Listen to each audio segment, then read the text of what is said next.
Rolling. Hi, I'm Amy with ResidentRockstar.com. We're talking to Matt Harvey from Exhumed. Hi. Aloha.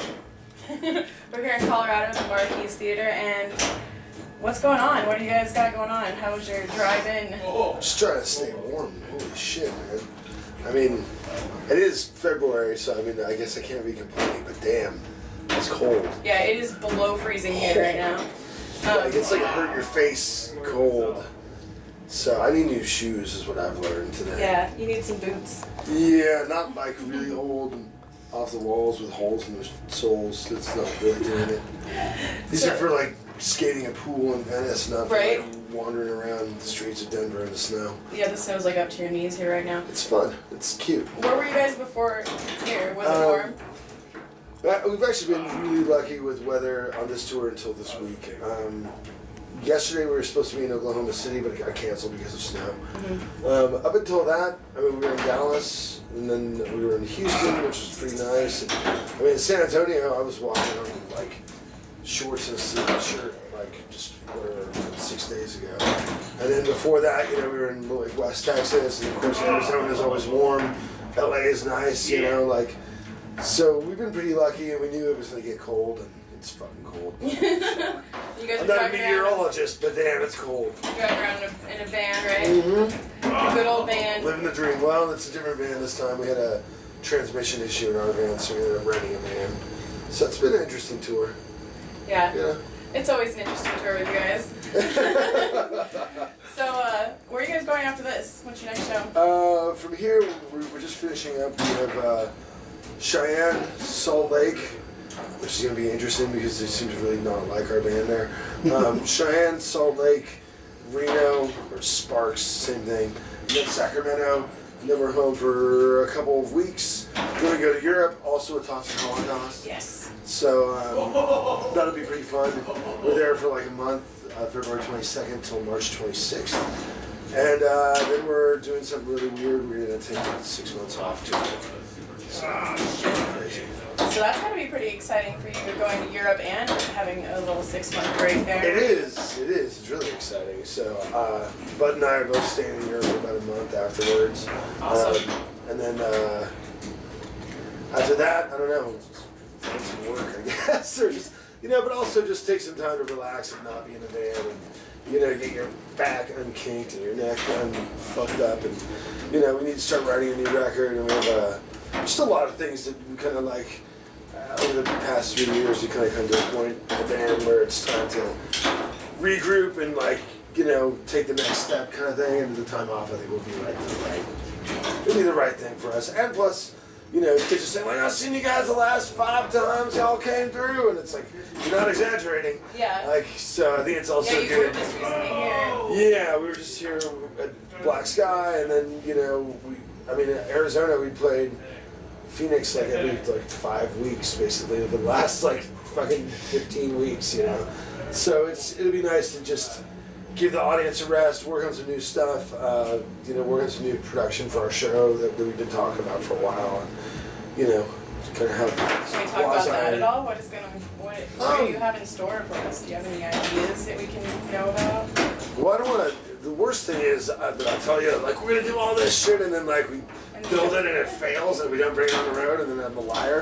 But there will be a little bit more stuff, and we're gonna change up the whole like guitar solo bit or whatever. We have something different in mind for that. It should be pretty cool. I mean, it's not gonna be. You know, we're not gonna have explosions yet, unfortunately, due to the fire code and our budget.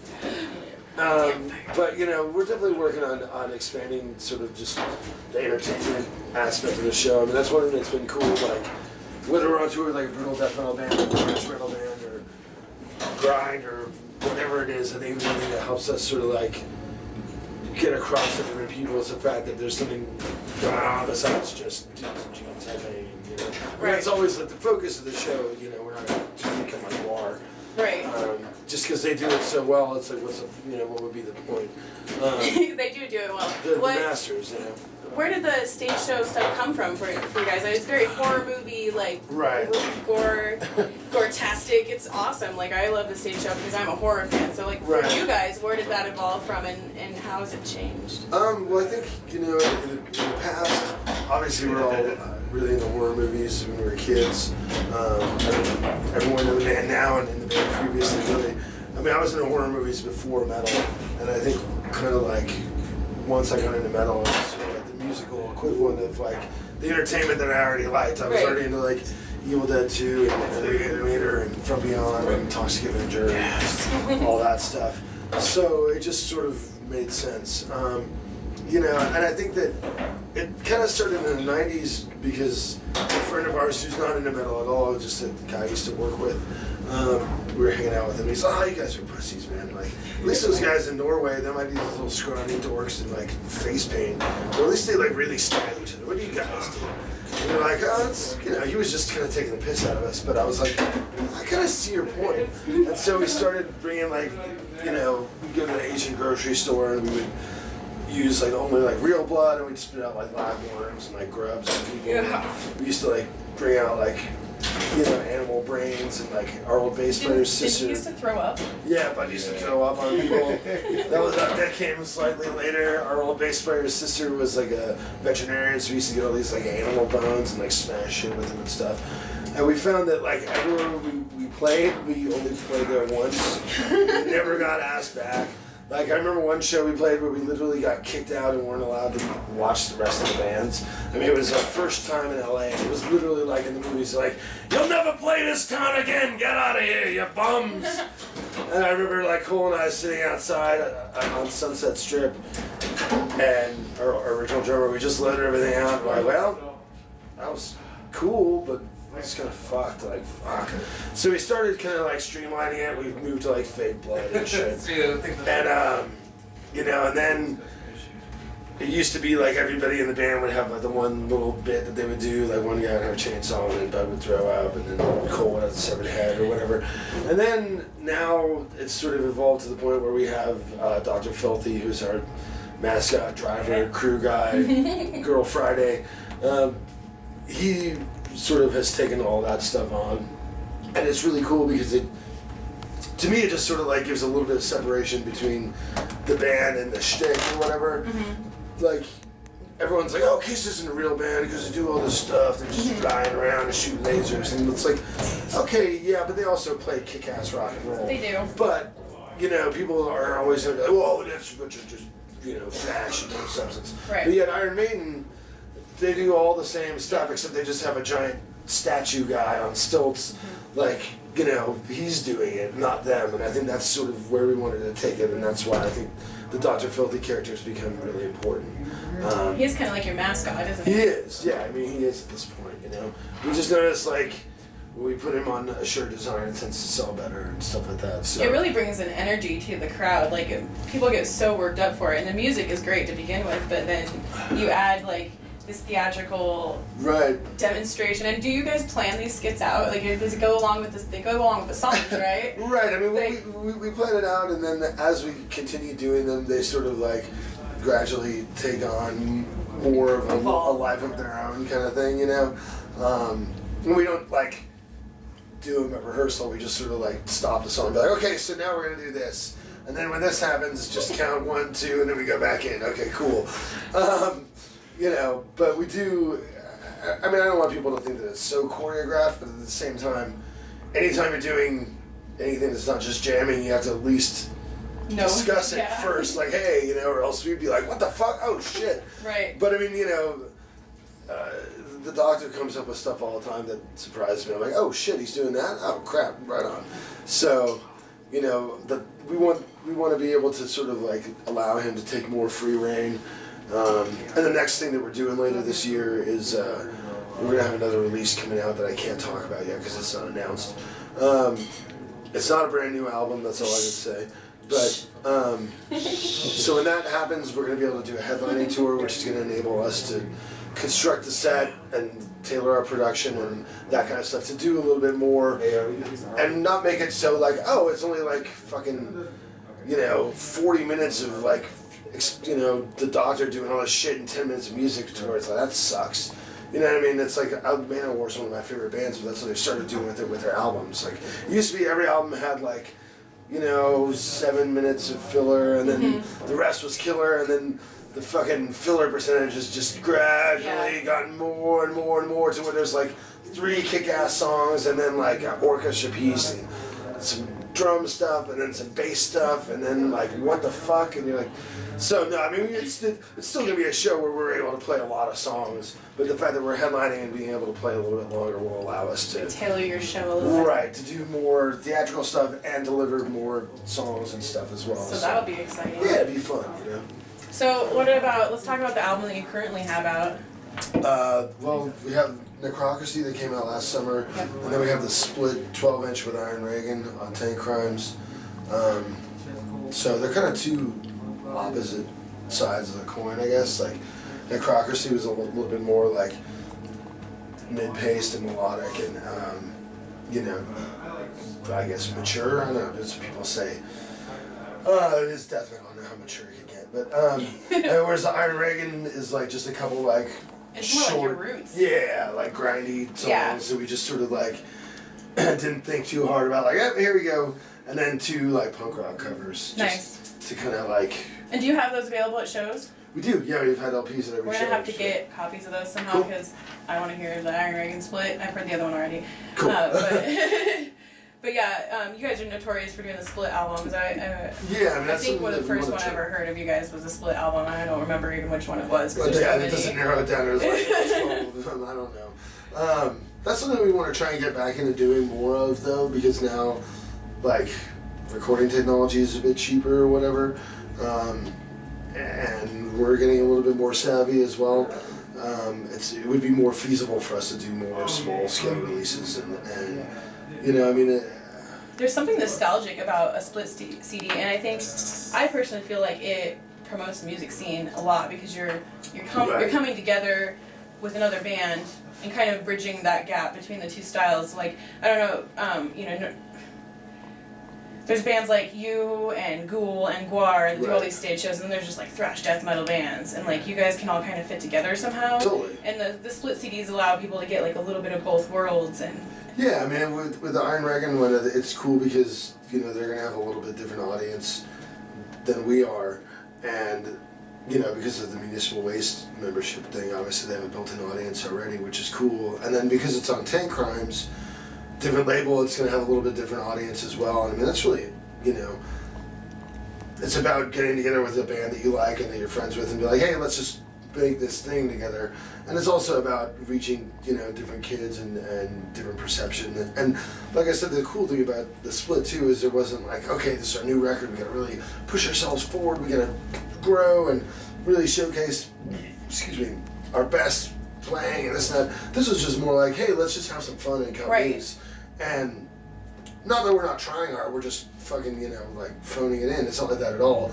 But it's just a different kind of energy where it doesn't have to be, we didn't think about it as hard. Right. It is more like your roots. I totally, like I said, there's so many split CDs I can't even think of all of them. I'm going to name the wrong band with the wrong. That's okay. It's a great way to keep like a family atmosphere going and like keep people working together and keep a positive like atmosphere. I think there's too many bands today that are like just hating on each other and like, oh, they're releasing their CD the same night I am. And there's just too much of that drama going on. So it's really great to see somebody that's still doing it like the old-fashioned way, that's still like busting out split CDs. And the thing is, I mean, being competitive is fun and dandy in some ways, but in a lot of ways, I mean, metal, underground metal is such a small community that if you're going to be like looking at what someone's doing is taking away from what you're doing, I mean, you're looking at it backwards. Really, the more successful bands are, the more successful everybody is, because nobody exists in a vacuum, especially not in 2014. I was going to say 2013, but especially not in 2014. It's not like before, where maybe like in the 80s, maybe the only thrash metal tape you could get at the mall was Metallica. So you never found out about anything else because you're just like, well, I live in fucking Casper, Wyoming, and the Music Land has one thrash metal tape and it's Ride the Lightning, so I don't know any other bands. Right. That's not the way it is. There's the internet now, and everything is like a chain reaction, and everything is cumulative, and it's all about to me, I mean, welcoming fucking kids into the scene to be like, hey, look at all these awesome bands. Like, we're friends with them, we like them, why wouldn't you like them? You know what I mean? Yeah, I think it really helps open the door for kids too. Like, I don't know how many friends of mine I've heard that. That is a really loud thing. Is it familiar? Yeah, I was like, wait a second. I didn't even know you could get ourselves as ringtones. I made it myself. Oh, crap. Yeah. So that's one of the great things about doing Actually, live I made interviews. it for her. Yeah, he did make it for me, but I was like, carcass or exhumed. Perfect. So, You blew it. but it's my other ringtone. Don't tell me. But yeah, I think it's When people that you like call you. Right. Right. This is You like get the the don't carcass. answer ringtone. Exactly. Like, oh, hell no, that motherfucker. All right, answer that don't shit. answer that one. Right. No, that's the one that says I ain't got time for that. Nobody got time for that. But yeah, I mean that's one of the reasons why we really enjoy your music. Like I've always enjoyed your music since I was a kid. You're one of the first bands I've ever listened to. But really it is one of the very first bands I ever listened to when I got into music. It was Slayer, Skinny Puppy, and then it was Exhumed, Carcass, Cannibal Corpse. So I mean you're right up there with all of them. That's awesome. And That's pretty exalted company. Thanks. one of the things that I love about you guys is that you're very open to your fans and you're very encouraging to your fans. There's so many bands out there that are dicks to their fans, and you know who you are. You're dicks. Don't be dicks to your fans because they are the future of music. And you know, it might be the difference between you being nice to a kid and you being a dick to a kid, whether he goes home and picks up a guitar or a gun. You know, and you really should think about that when I just treating think people. my badly. thing is that, you know, it's like sometimes when you're on tour, like, I mean, there's definitely days, everybody has bad days. I have days Right. when I don't want to talk to anybody. I'm just like, dude, I just want to sleep, I'm tired, like, whatever. But at the same time, I mean, you know, at the very least, you can say that to me. Like, dude, I'm really sorry, I don't mean to be a dick, but honestly, like, I've had a really crappy couple days. And I just, like, I'll sign your poster, but I just don't really have the energy to And it's hang cool out. to do that. And, like, you know, if a kid's a normal person, they'll understand. And if they're like, oh, that kid's a fucking asshole, then whatever. People will think you're an asshole. Like, it's just life. The more people you know, some of them will like you, some of them won't. And that's fair. But I think, you know, everybody deserves at least that much respect. Like, you know, until proven otherwise. Like, if you act like a fucking asshole, then I'll be an asshole to you, too. Exactly. But, you know, it's just like, you know, your mom tells you when you're a kid or whatever, you know. Just be nice to people until they give you a reason not to. Yeah. And it's just whether you're treat others the way you want to be treated. whether you're in a band or not. I mean, it's just like there's no reason to go out. Life's too short to just try to fucking make enemies or whatever. Like, put yourself above other people. I mean, nobody's really anything without other people. Like, and you that's guys are it. in a position too where you know, and you always say all the time, you guys are very humble, especially. You're very you should humble. see how and we you say, live. It's well, very yeah. humbling. Well, I know how you guys live because I live the same way. It's like it's not, you know, it's not as glamorous as people think, but it's really cool to see people that are like, you know, this is how it is, and I'm willing to go do a vocal track in a parking lot with you because you're a musician and you're influenced by me. And I know a lot of my personal friends are really influenced by you guys, and I know that if you'd been a dick to them, you wouldn't have been their influence. So thank you for not being dicks to my friends because now they're making music. Sweet. And you know, keep it up, and you know, I would ask you to tell people to come see your band, but I know you won't. So I'm going to tell everybody to come see Exhumed. Hi. On tour, they're going to be in Europe. That's right. We're gonna be in Europe for a month. It's pretty cool. We're gonna be going back to like some places that we have not really gone to properly. Like we're doing like our first like really proper like Scandinavian dates on this tour, which is cool. Like we've done a couple like little things here and there, and it'd be nice to actually just go play some normal shows up there.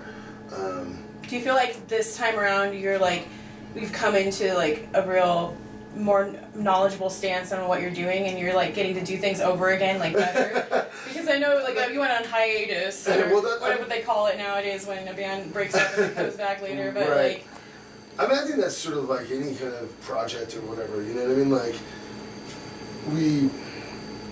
you really, I mean, like, unless you're fucking genius, probably don't have that many different things to say. So you're just sort of refining what it is that you're doing each time, and you feel like each time is a little bit of a mulligan or whatever they call it in golf, you know, where you're like, cool, if I had it to do over, like, this is what I would do or whatever. And, you know, each time, we learn something, and we still fuck up and make a lot of dumb decisions and shit, but, you know, I feel like each time it gets a little bit better in some way or other, and, you know, that goes for, like, business smarts, or, like, what to do on tour, or, like, how to write a song, or how to approach things in the studio. I mean, we're always learning and adapting and shit. I mean, that's what makes it interesting. I mean, if we had it all down pat, we would just fucking record Master of Puppets and Rain and Blood and just be like, that's it. We're good. We're done. You know what I mean? Like, because, like, perfection or whatever is like an end point. And I think that everything that you're doing, at least for the person doing it, feels like a work in progress. You know what I mean? And I'm sure whatever, the guys in Slayer would be like, well, I really liked Rain and Blood, but, you know, I wish I could have just changed that one blah blah blah thing, right, or whatever, you know what I mean? It's like, how you're always your worst why critic. would you change that? It's fucking awesome. So, but you know, I mean, but that said, we are really happy with the last album. We're really happy with the one before it, and you know, that's kind of like what I think enables you to like move forward, or at least for me, to like move forward and try new things and expand your sound a little bit, is because you feel like I covered that area the way that I wanted to be covered. I feel good about it. Now I can move on and, you know, maybe like try to do something a little bit different musically that, you know, just maybe stretch out or whatever, so you don't feel like you're getting repetitive or whatever, you know. Yeah. So that being said, I always ask you this question: what is the best advice that you have for anyone that wants to do what you're doing, that's maybe inspired by you, that wants to play in a death metal band or get into the music business? I would just say be realistic, man. I mean, like, you know, if you want to fucking live in a, you know, 3-story house and like marry a playmate and drive a Ferrari, you're gonna need to think about a different source of income than like playing death metal. I mean, you know. However, if you really like it and you're willing to go for it, I mean, I think that's awesome. But I mean, I just think that, you know, you just gotta be realistic, you know, and beyond that, I mean, the only real advice that I usually tell people is like, when you're first starting out, like, whatever comes your way, just say yes, no matter what. Like, this dude in his basement somewhere is putting out a fucking 14-copy cassette compilation. He wants a song, like, just send it to him. Send him a song. Like, who cares? Just get your shit out there. Just do whatever. Oh, this dude's having a house party. Do you want to play? Yes, you do. Like, you do. I guarantee you do. I mean, at the same token, like, if you're going to lose your job for playing a house party, like, okay, don't play that house Don't party. do that. But I'm just saying, anything that is within reason and possible, do it. Because even if it doesn't feel like it's getting anywhere or whatever, like, you're just sort of slowly, cumulatively, like, building, like, a presence as a band. And I think that you're going to learn from everything that you do, you know? Like, just go for it. And also, the other thing is, don't wait until everything's perfect. Like, you can wait forever until, well, I don't really want to start gigging until, you know, I paid on my car and I have this piece of gear and then this and that. It's like, well, it's not that. It's not your car that's holding you back. It's that mindset. It's just like, you're just going to have to go and do it based on what you have now. And it won't be as great as you imagine in your head, but it can move toward that, you know? Like, so just, you know, get out there and fucking do whatever you can. Like, whatever comes your way, don't be too good for anything. At least at first, you know what I mean? Like, Exhumed doesn't play house parties. Like, we don't do that. You wouldn't play at my birthday? Maybe. I mean, if it's somebody we know or whatever. I mean, I wouldn't say never, but in general, like, if someone writes me and it's like, hey, man, I'm doing this gig, like, blah, blah, blah, it's like, no, we don't do that, man. But, you know, before we were signed, like, yeah, we played everywhere. We played VFW halls, we played house parties, we played basement shows, we played punk rock squats, we played clubs, we played anyways. You know, honestly, that's probably where I heard you guys first, is in one of those small places, or I heard it on one of my friend's cassette players that was tape recorded in someone's basement. I mean, like, you gotta start somewhere. Right, and the thing is, I mean, it's just like anything else. I mean, the goal isn't to, like, do it for 20 years and still be playing basements or whatever. I mean, well, maybe it is. Who knows? Maybe your goal is to become a fucking doctor and then you just play in basements for fun. It's great. But for me, that wasn't the goal. I mean, I always wanted to be, like, in a full-time, like, working band. But at the same time, you got to start somewhere and don't turn your nose up at shit. I mean, you know, That would really be my. You never know advice, when some opportunity is going to turn around and really help you out. Like somebody might be small one day, and next day they might be CEO of a record company. That is completely true. Like our booking agent, he started out booking us like kind of like gas money shows in Tallahassee, Florida. Mm-hmm. Who the fuck goes to a show in Tallahassee? No, not really anybody. No. But that's where he cut his teeth promoting, and then. Now he works for the agency group, like he books us. I mean, he doesn't personally, but his company is fucking huge. They book like 50 Cent and like Pink Floyd and shit. Yeah, they're huge. So, you know what I mean? Like, you could roll into town on tour and be like, what the fuck, this show sucks, Tallahassee guy, like, fuck you. Or you could be like, wow, it's Tallahassee. Like, I can't believe you actually got 80 people out here on a Wednesday night, man. Thanks for having us. Could we crash on your floor? Cool. And then, fucking, whatever, 14 years later, the guy's working at a giant fucking prestigious booking agency. Like, you just never know, Yeah. Well, I think that's pretty solid advice from somebody who's been doing it since he was 15. So. I hope I learned something. Fucking shit. I've been doing it since I was 13 too. So it's a it's a learning experience and it's a process. But you guys stick with it, and I think you always have good, solid advice for people.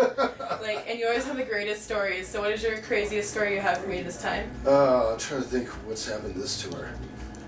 What's happened this tour, bud? Drunken shenanigans as usual. I'm just trying No to throwing think. up on stage though. You don't do that anymore. No, every now and again, for a special occasion, I might. For my birthday? Is it your birthday? No. Today or something? But when it is my birthday, I'm gonna call you guys up on all of these. It works out. Yeah. I'm trying to think. We got super smashed at Bud's parents' house. Yeah, Watched the day of the Niner Seahawk game. Yeah, Rob threw me into a wall. Oh yeah, that's right. Yeah, you guys broke I felt really the bad wall about at that. Bud's parents' house. When we just drank so much. I was like Rob watching started wrestling, and then Rob throws me into the wall. We chipped a bunch of paint off the wall. We're like, Sorry, oh Mom. fuck, like Mom, I'm so sorry. Or I'm like, Mrs. Burke, I'm so sorry. She's like, that's all right, guys. Is your head okay? Nice. It's like, oh, my head's fine. We're so sorry. We're so stupid. Fuck. We're so stupid. Like, don't worry about it. Just as long as you're okay. Like, we're fine. Like, all right then. I'm like, all right, in that case, fuck off. Next thing, me and Rob are wrestling again. Our mom's great. Yeah. Next morning, my mom asked, Bud, you don't get that drunk every night on tour, do you? I'm like, No. if I'm lucky. Good honest answer. Yeah, I like that. I love you, Mom. You gotta have full parents. So. Mrs. Burke, she's an angel.